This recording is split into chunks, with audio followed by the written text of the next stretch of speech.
Hello and welcome to Long Beach Lens. I'm your host, Derek J. Simpson, Executive Director of the Long Beach Community Action Partnership. Today we are very proud to have the owner of VIP Records. Please join me in welcoming Mr. Kelvin Anderson. All right, how you doing today, sir? I'm good. Good to be back again. Yes.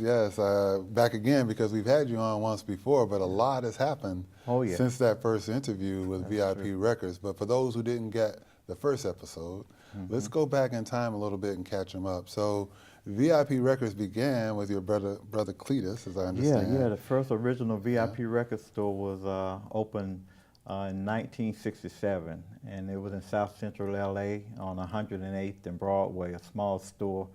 And a couple of years later, he moved to 108th and Main Street into a big store. I came and joined him in 1972, fresh out of high school. Right. And worked for him for 7 years. So he taught me the ABC of the business. I got my degree from him in the record business. Started with the mop bucket and worked my way all the way up to general manager of 14 locations. Right. And I know then you moved to Long Beach and about, 78 June or so? of 78, he actually opened the store in Long Beach. And 6 months later, January of 79, I bought the store from him. So I've actually owned it since 79, but this is March, April, May, June, a couple of months, VIP Records will be 40 years old in Long Beach. Wow. A lot has happened in the music industry, and one of the things that intrigued me when you interviewed the first time on the show was about your approach to marketing, because you didn't have a big budget. You were just trying to make things happen. And share that story. Well, I mean, independent record stores in general has always played a major role in launching the careers of artists, especially those that couldn't get radio play. And when the rap era came around, first of all, the industry didn't believe in it. They said it would never last anyway. So what stores did that adapted it was had the ability to play a lot of music in store. And not only that, one of the things that I did was I always looked for the guy with the loudest booming system in his lowrider, or either the guy sitting at the park with his LL Cool J radio. I would always get them free merchandise because that was like marketing that, you know, because once you heard it, you wanted it, so they would just direct them to VIP. So, you know, we definitely had, and we played a lot of music in store, so we would definitely have unique ways of marketing and promoting the product. Do you feel that in the time that you've been the owner of VIP Records that it had its own special influence on the music industry and on the artists in terms of how you did business? Well, I would say so because, you know, it was like, you know, a lot of the music reflects the times and the things that was going on, and, you know, in the R&B and the rap. And I got a chance to see how music really influenced people's lives and how some people couldn't seem to live without it, because some people, every payday, they would be there saying they need their fix. Right, and get that new music. Yeah, man. And speaking of that, when you say every Friday, there was something else that happened every week, and we talked about this after the last show, and that was in the movie Straight Outta Compton. Talk about that scene. Yeah, well, in the movie Straight Outta Compton, you know, they had called me when they were producing the movie. They had called me about memorabilia, some old album covers and stuff like that. But I actually saw a couple areas in the movie that VIP could have been a part of the scene, because when I saw the scene where Easy was at the pressing plant picking up his records, it just made me remember how every Friday he used to come to the store in this low rider with a trunk full of vinyl. And, you know, I'll buy 2 or 3 boxes from him. So definitely, you know, VIP, along with a lot of other independent retail stores, played a major part in launching their career. And that was important. And I know you didn't just sell product to the community, you were a part of the community. And that led you to being innovative with the studio that you created there in the record store. Yeah, well, what had happened was during the 7 years I worked for my brother actually recorded the first ever Ice-T record. Wow. Yeah, so he did the first Ice-T record that kind of launched his career. And, you know, during the years I worked for him, I saw him do work with Jimmy Jam, Terry Lewis. I saw him do work with Dr. Dre. So I already kind of had the studio feel, the artist development field type. And so after, you know, a couple of years in Long Beach, and after I saw the success of NWA in Compton, and then I saw the success of Too Short and E40 in the Bay Area, and gang violence in Long Beach was at an all-time high in the early 90s. And, you know, I saw too many young people die, you know, needlessly in the early 90s. So it just came across my mind, so maybe if I can open a recording studio, I can help bring these kids together and, you know, give them a safe environment to hang out and work on different skills. So I ran into Sir Jinx, who's a relative of Dr. Dre, and so he took me to Dre's house and showed me this drum machine and said, this is all you need. This is virtually a studio. It's called a SP1200 drum machine. And he said you can record the beats, the music, and the vocals into this and mix it down.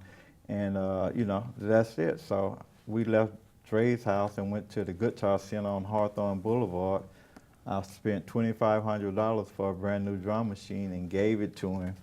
And 3 months later, he came back and said, okay, I'm ready. And then I set up the makeshift studio in the back of VIP. Right. And at that time, VIP was open from 10 a.m. to 10 p.m. So summertime, it was a sturdy flow of kids. Right. There's a lot of kids came back to me years later, said, did you know I was one of those kids in the back of your store, such as DJ Quick? And I had no idea at that time that he was back there. So you were inspiring people and didn't even realize. Yeah. Probably saving some lives too, because you gave them a safe place. We saved some lives because it was pretty tough out there. And I remember prior to me opening the studio, at one point for a 6 weeks period, I could come to work on a Monday morning and it would be some kid that I knew dead in the mortuary that sit behind the center during that time and stuff. And it was like, it was crazy, man. Right. Yeah. I guess, you know, hearing you say that, you know, we created a teen program here called LAMP, a Leadership Academy Mentoring Program, and we have a studio. And in fact, PatNet TV evolved from the beginnings of LAMP. And so I see what you're saying in that if you give the youth a positive opportunity to get involved, it can change lives. But if you're just saying don't do that and don't offer an option, what are they supposed to do? Exactly. You know, and at that time, it was a real critical time for our youth in the community because the drug thing was big. And I was like, oh man, these kids would never work at McDonald's or Burger King, not when they was making this kind of money on the street. So, you know, anything that I could do to redirect them. And, you know, back then I did that at my own expense. I didn't know about programs or fundings or grants and stuff. So I'm kind of proud of myself for what I was able to accomplish with what I had to work with at that time. Right. Speaking of being proud, when you think of, you mentioned DJ Quick and some other names, but when you think of the people who've come through VIP Records and maybe have roots there in terms of their success today, what would be some of the names that the people viewing might recognize? Well, of course, you know, Warren and Snoop and Warren G. Right? Yeah, that's what we're talking about. And man, there's a lot of them. You know, rest in peace, Ricky Harris, and he was, you know, very close and dear friend of mine. Right. You know, when we first had the studio, he couldn't rap, dance, or sing, but he had everybody cracking up all the time, and so that was his niche, and that's what he ended up building a career on.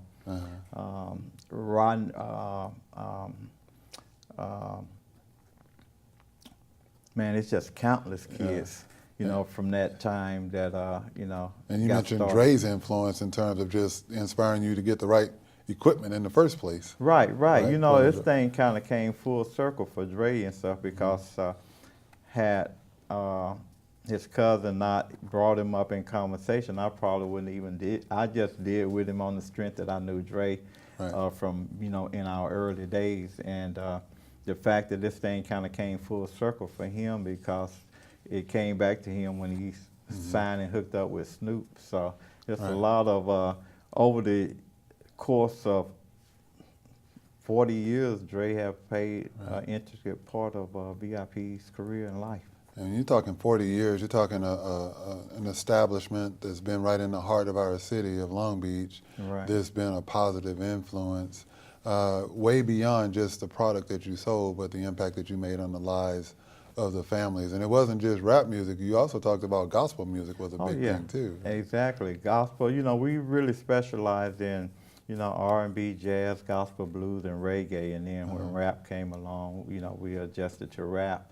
But yeah, I mean, it's like, one thing about it, I can't sing, write a song, play an instrument, but if you got a hit, I can tell it. Right. And stuff. You got an ear for the music. Yeah, I have an ear for the music, and, labels like Def Jam, Interscope, a lot of those companies would always invite me to their quarterly meetings to just sit down and listen to their music and also listen to their marketing plans to give them advice on, what I thought on which way so they kind of valued my knowledge of the music and my ability to know what was and what wasn't. Right. Are you still in touch with those types of organizations as you move forward? Yeah, some of them I actually about this really because of all of the programs and the direction that we're headed now, I need their assistance on a lot of things moving forward.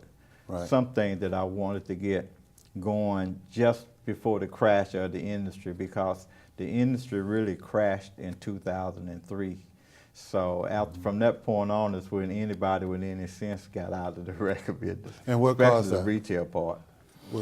Because stores like, especially the chain stores like the Warehouses and Music Plus and the Tower Records, they depended a lot on marketing dollars from the industry. When you walked in a warehouse store and you saw an end cap full of one artist, well, because the record company paid a lot of money for that. So a lot of the profits from stores not only came from the sale of the merchandise, it came from the marketing campaign that the record companies presented. So in 2003, they cut off all of that. We're going to market directly to the consumer through text and what was it, MySpace? Right. So when you snatch that from a company, that's the reason why Tower and a lot of the chain stores closed at that time. Hold that thought. We're going to take a short break. When we come back, we will continue our conversation with Kelvin Anderson, see what the future holds for VIP Records. Stay tuned for more of Long Beach Lens.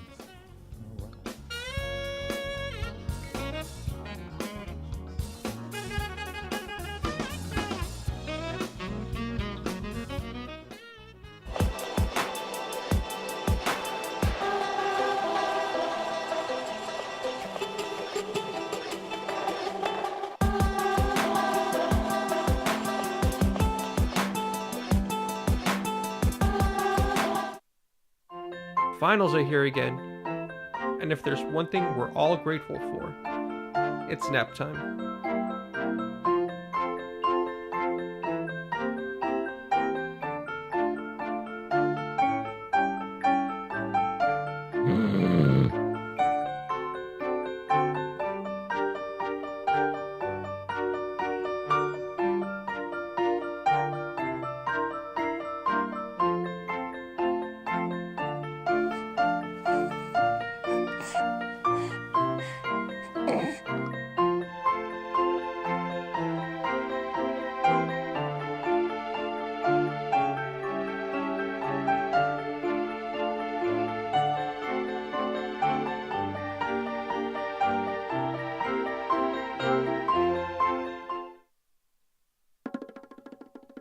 Do you have a deaf friend, relative, or someone you just want to know more about that's deaf?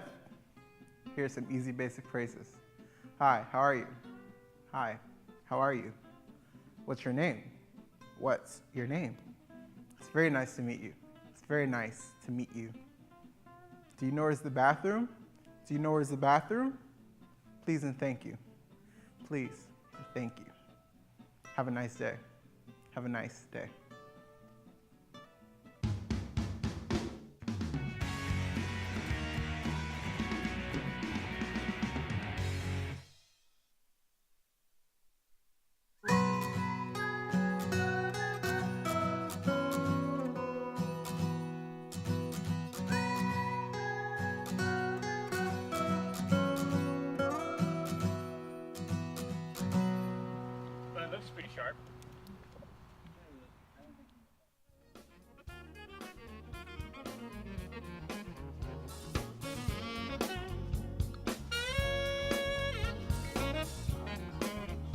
Welcome back. I'm Derek J. Simpson. We are here with Kelvin Anderson, the owner of VIP Records. And Kelvin, before we move forward to what's happening today, just a couple of thoughts. I thought about world famous VIP Records. That was added. It was VIP Records, and then it became world famous. And I know that part of that was a tribute to some of the artists, such as Warren that you spoke of, and Snoop, and we have a photo of some of them that were younger in the day. But share the story as we show the picture of these guys on screen now.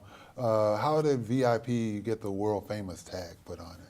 Well, definitely it became world famous after we shot the first video of Snoop Dogg on the roof of VIP. Okay. He shot the video, What's My Name, which was the first hit off of his solo album. Okay. So in paying tribute to VIP, he had asked me if he could film portions of it on the roof. And once that thing hit, man, I mean, we were getting calls from basically all over the world. Wow. You know, a lot of the military base that had our soldiers at would call and contact and like, you know, can we order the album and stuff. So at that time, the young man that was basically doing most of my marketing, he just thought, he slapped it in there in all our ads and campaigns from VIP to the world famous VIP.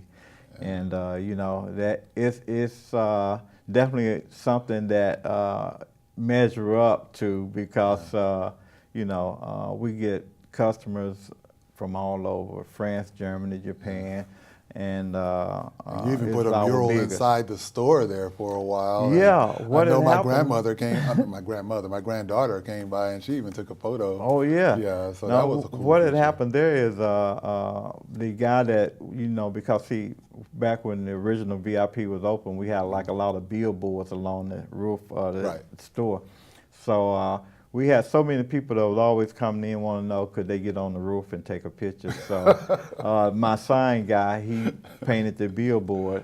So, but he didn't put the little man on this sign. He put a picture of me on the sign. He said, I'm not going to put the man on, I'm going to put that. So that is on a lot of people's Facebook page. Yeah, a lot of people have came in and sit on the couch and took a picture there. So it's something that we will be bringing back out at the new center. Oh, good. So speaking of the new center and the sign, let's fast forward to today. If you drive down past that intersection, the sign is no longer there. So tell us what's going on with the sign. I thought I was going to handle that pretty well, but the next day that I came by and the sign was down, you know, I don't know, I think a little tear might have came out because... I'm sure. A tear came for a lot of people in this city. Because, you know, all these years, and like I say, for me, it's like almost 40 years of working like 6 days a week, you know.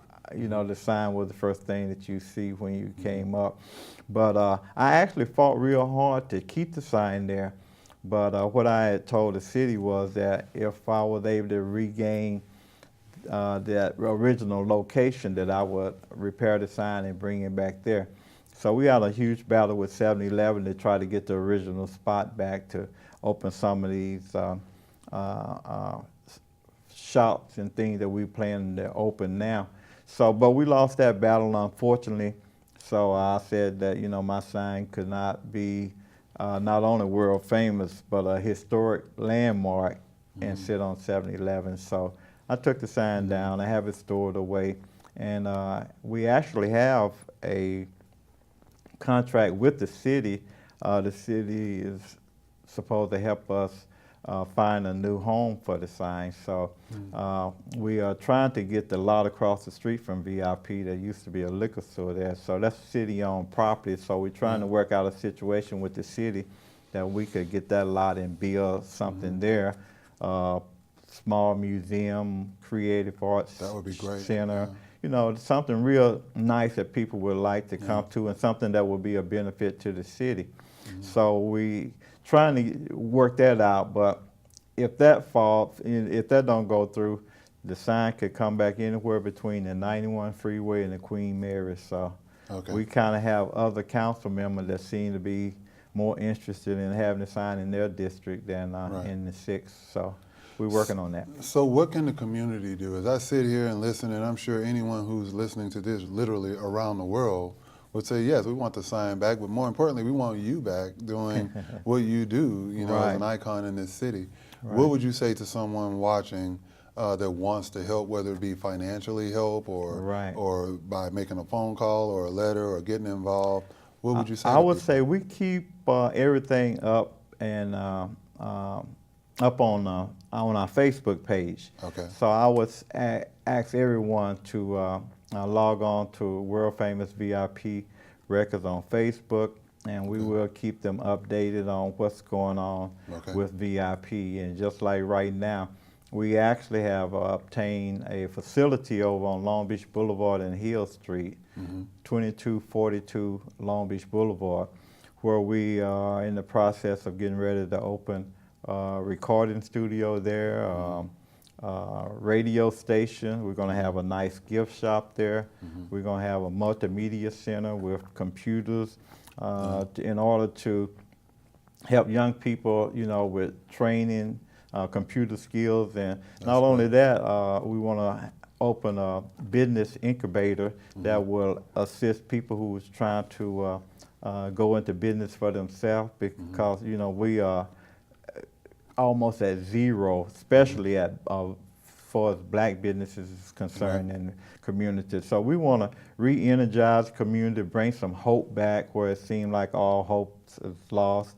You know, it's dear to my heart that I can, you know, do something to touch the heart of people who are deserving of some help. And I think that this new center that we're getting ready to open will definitely play a major part in doing that. And the fact that now we have relationships with people like you and the city of Long Beach, we have a lot more support today than I had back in the 90s. So yeah, we're going forward strong. I think we're obligated morally and economically to support somebody like you, because it's not just about what you could earn from the community, it was also what you could give to the community. And I think that makes a big difference. And by all means, in talking with you and sharing over time, that PadNet has satellite locations, as we call them, and if there's a way that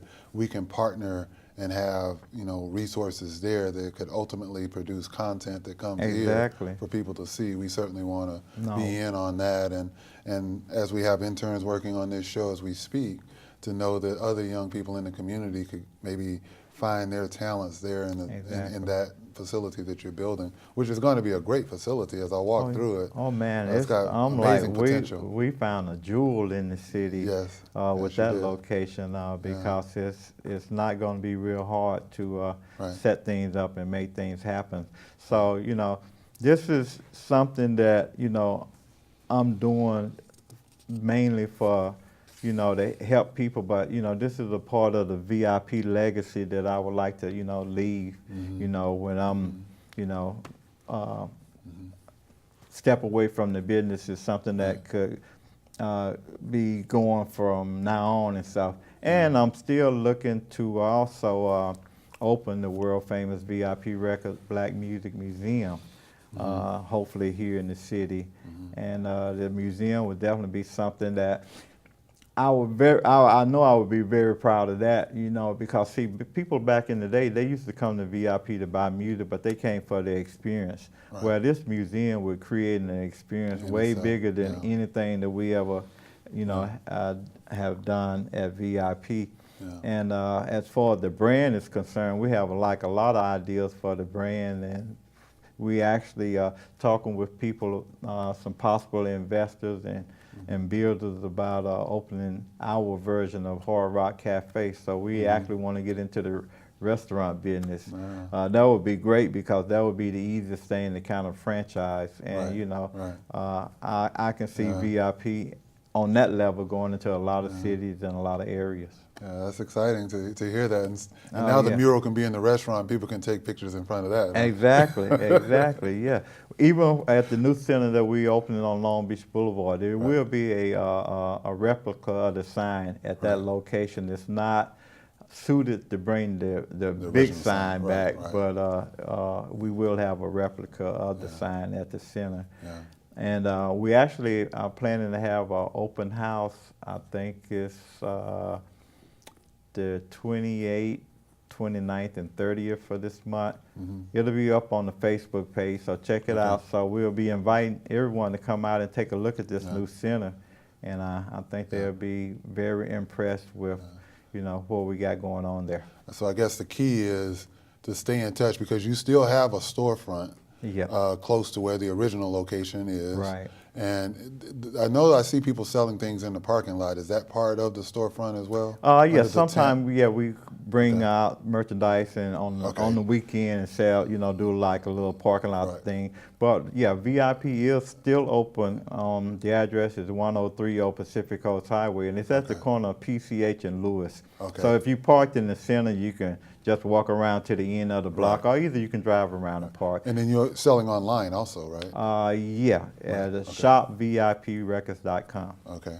So you're still in the mix. I'm still in the mix, and you know, getting ready to make some real big moves real soon to further launch the VIP brand. Gotcha. And you know, we got a strong team now that we have assembly, and you know, Shireen is definitely doing a lot of a great job of opening a lot of doors and making a lot of new contacts, and you know, leading the charge for you know, VIP Records. So I'm real happy with that. Right. Well, I'm proud to be supportive of you. I'm proud to know you and get to know you better, and everything that you've done to create this legacy. We're out of time. Oh man. But we're not out of opportunities. That's so right. We're gonna keep making this happen. I really appreciate Thank you for what you do. I'd like to thank Kelvin Anderson, a real icon in our community, for joining us on today's show.